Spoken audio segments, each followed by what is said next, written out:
ప్రైజ్లో ఈరోజు దేవుని వాగ్దానం. నా యందు మీరు సమాధానం కలిగినట్లు ఈ మాటలు మీతో చెప్పుచున్నాను. లోకంలో మీకు శ్రమ కలుగును, అయినను ధైర్యం తెచ్చుకొనుడి, నేను లోకమును జయించున్నానను.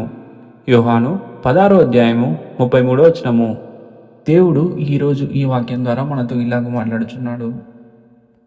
మన జీవితాల్లో ఎంత కలవరం ఉన్నా దేవుడు మనకి శాంతినిచ్చేవాడు. ఈ వాగ్దానం యేసయ్య తన శిష్యులతో చెప్పిన మాటలు. అతని శిష్యులు భయంతో కలవరంతో ఉన్నప్పుడు ఆయన వారిని ఓదార్చుతూ చెప్పాడు, ఈ లోకంలో కష్టాలు తప్పవు, కానీ నీకు నేనున్నాను, నేను ఇప్పటికే ఈ లోకాన్ని జయించానని వారితో చెప్పాను.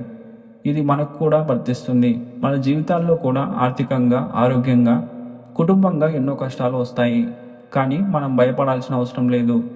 యేసయ్య ఈ లోకాన్ని జయించాడు అంటే మన బాధలు, మన సమస్యలు, వాటిని కూడా ఆయనే జయిస్తాడు.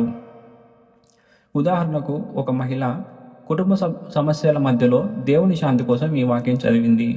ఆమె ప్రార్థనలో ఇలా అన్నది, ప్రభువా, నా సమస్యలు తగ్గించకపోయినా నీ శాంతిని నా హృదయంలో నింపుము అని.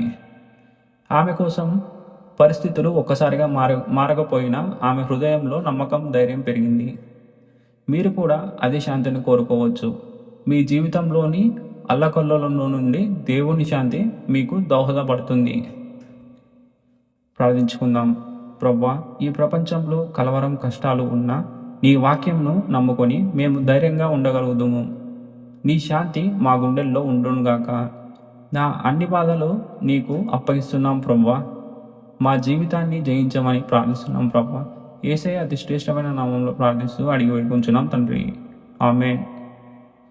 ఇది మీ హృదయానికి శాంతినిచ్చినట్లయితే లైక్ చేసి, షేర్ చేసి, సబ్స్క్రైబ్ చేయండి. మీకు ఈ శుభవార్త నచ్చితే కామెంట్ చేయండి, ప్రభువా నీ శాంతిని నాకు ఇవ్వుము అని.